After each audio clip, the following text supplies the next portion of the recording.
All right, so pretty much nobody has seen much of me lately. It's been crazy busy, and it's like most of you know, it's just me in the shop, or maybe you guys don't know, it's just me. So it gets hard to film these videos.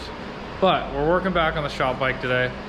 If you watch the rattlesnake run video, I actually had the bike done for that run, and we cut the paint short on it, and we didn't clear coat over the gold leafing we did, and ended up ruining it all. So as soon as I got back, tore the whole bike down, sent it out, and it's been out to paint again. Thank you, Dallas, for doing the paint, because I know it's been a total nightmare for you. But we're back in here today, and here's how it sits. Here's the scheme for the shop bike. Now you can all take a good look at it. Afterthoughts I did was the scallops. I didn't show those in the video. And the other thing I didn't show is I ended up making a floating tank. So I cut the mounts off. You can't see anything, it looks nice and hidden. There's two mounts that go through the frame rails that I sleeved through to hold the tank on. So let's go over the paint. So you can see both sides of the scallops, inside and outside, are leafed. Bottom frame rail leafed. Same up the top. We just went for these little organic-y, natural looking designs on the separation parts, but man, they look good. This is one of my favorite paint jobs in a long time. Same up the back. Got the whole down tube covered there. So once the engine and everything goes in, it really, I mean, it pops. So I'm super excited to get this back to at least a roller. I've got most of my parts over here, at least somewhat ready to go back on. You guys missed, I rebuilt the whole trans. I might have spoke about that in the other video. So I rebuilt the whole trans, re-chromed everything.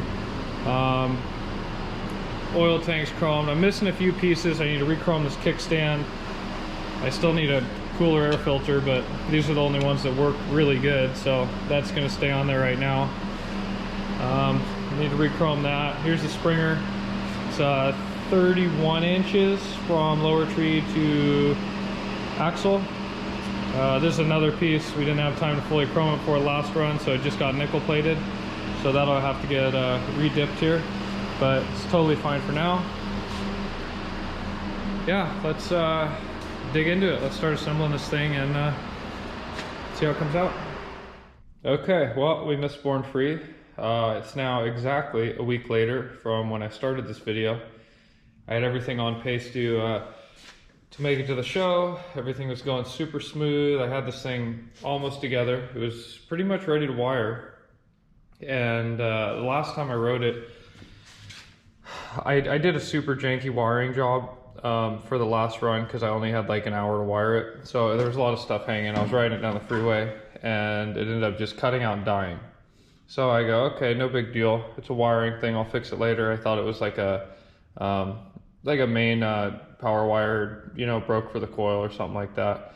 So everything got put back together on the engine. You can see now it's got the split rockers, the polished heads, just a little fancier. And started adjusting the push rods. And unfortunately, one of the lifters actually failed, which was a huge hitch. I'll show you, it's right here.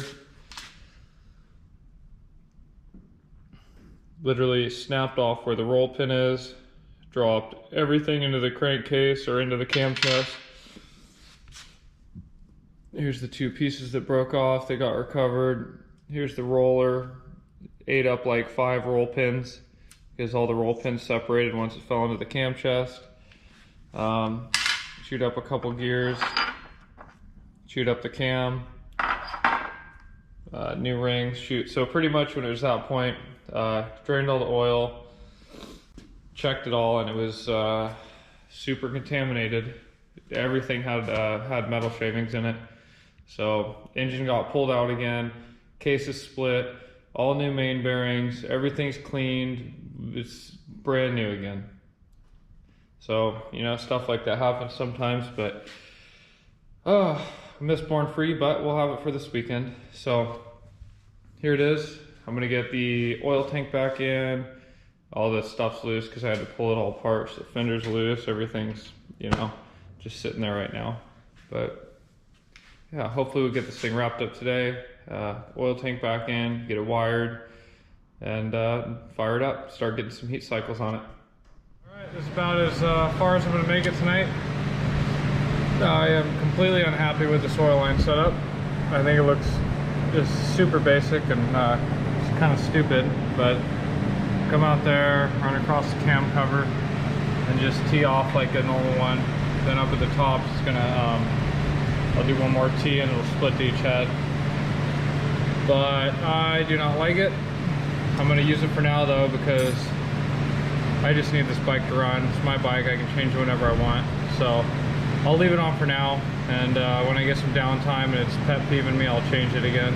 But yeah, so tomorrow I'll come back and I'll put the tees on here, splice it over, run one to each head. I mean, I was real weird about it, everything being perfectly equal length, same bends, same everything. So I want exact oil distribution. I don't want one line longer and then the other one getting cut out, but that's how far I made it.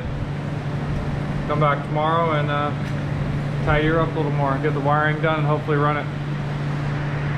I just want to show you guys how I do the soldering on these joints. So these are actually barbed hose joints. You can see on that one better. So they're actually a three-way, a T barb joint, and then I cut the barbs off and I drill the insides out just a little bit to fit the slip ends, and then I'll come in with silver solder and a little bit of flux, and I'll just float it right into the joints. Then what you always want to do too, you want to blow through the passageways while it's still hot, make sure everything's clear, because if you do have leftover silver solder and it clogs it, you're in trouble. So if you blow through while it's hot, it'll just spit it right out if you do go a little heavy on it. So I'll show you how to do that real quick.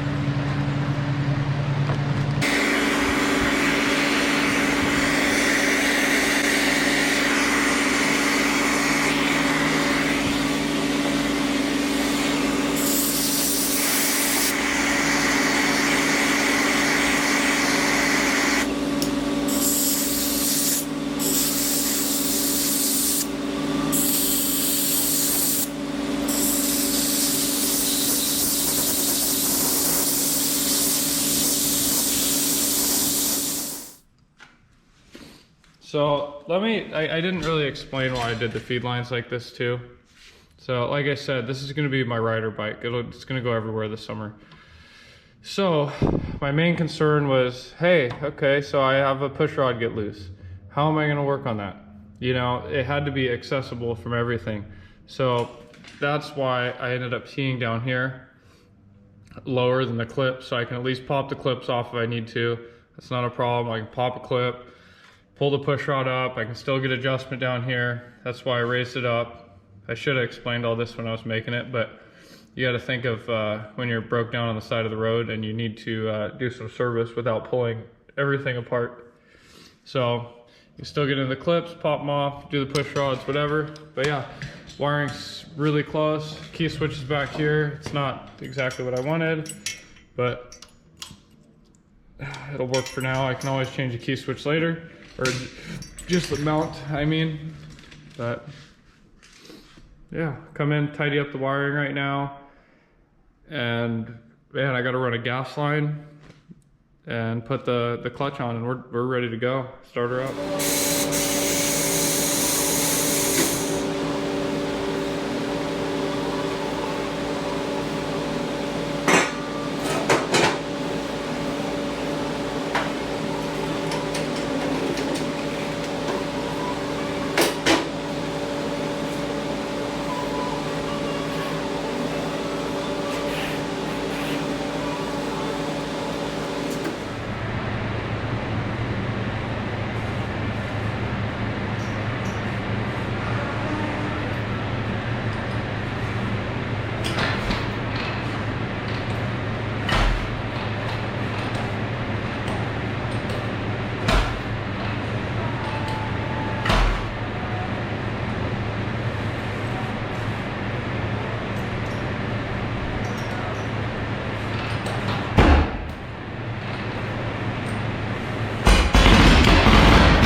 first start went good. I was actually surprised it hit on the first kick. I had a exhaust leak from the front, so I just pulled the pipes off. I doubled it up for now until this, obviously it's going to wear in an actual port a little bit. So see if that helps that. Came in, tightened up these fittings. This one had a small seep, so now all the compressions are a lot tighter. Yeah, started right up. And before you guys think it's running lean, it's not. I made these pipes really quick, and there's a joint right here, and I ground them pretty thin. So all the color you're gonna see is thinness of metal. But yeah, that's pretty much it. I'll get her outside and we'll do an overview on it in the sun after I get about 3 or 4 more heat cycles on it. But that's gonna be it for as far as now.